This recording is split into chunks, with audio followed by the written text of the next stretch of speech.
അസ്സലാമലൈക്കും. ഇന്ന് രാവിലത്തെ ബ്രേക്ക്ഫാസ്റ്റിന് ഒരു കപ്പ് പച്ചരി കുതിർത്ത് വെച്ചിട്ടുണ്ടായിരുന്നു. അപ്പോൾ നമ്മൾ ഓട്ടട ഉണ്ടാക്കുന്നത്. അപ്പോൾ അതെങ്ങനെ ഉണ്ടാക്കാമെന്ന് കാണിക്കാം. എന്താ മിക്സിയുടെ ജാറിലിട്ടുണ്ട്, ഒന്ന് അരച്ചെടുക്കാം. നല്ല കുഴമ്പ് രൂപത്തിലൊന്ന് അരച്ചെടുക്കാം, വെള്ളം അധികം ചേർക്കാതെ.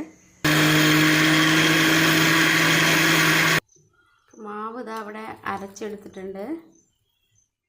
കുറച്ച് തിക്കായിട്ട് അരയ്ക്കണം. ഈ മാവിലേക്ക് ഒഴിക്കേണ്ടത് കുറച്ച് വെള്ളം തിളയ്ക്കാൻ വെച്ചിട്ടുണ്ട്. തിളച്ചാൽ നമുക്ക് മാവിലൊഴിച്ച് നന്നായി മിക്സ് ചെയ്ത് കൊടുക്കാം.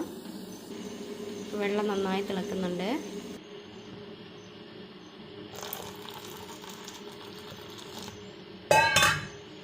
നന്നായി മിക്സ് ചെയ്ത് കൊടുക്കാം.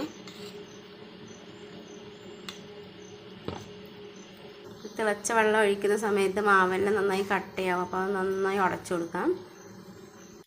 ഉപ്പ് കൂടി ചേർത്ത് കൊടുക്കാം. ഈ അപ്പം ഉണ്ടാക്കുന്നത് നമ്മൾ മൺചട്ടിയിലാണ്. അപ്പോൾ എങ്ങനെ ഉണ്ടാക്കുന്നത് നോക്കാം. ഇതിൽ നമുക്ക് അല്പം നല്ല വെളിച്ചെണ്ണ കൂടി ചേർത്ത് കൊടുക്കാം. നല്ല സ്വാദുണ്ടാവും അപ്പത്തിന്. ഒരു തവി മാവ് ഒഴിച്ചു കൊടുക്കാം.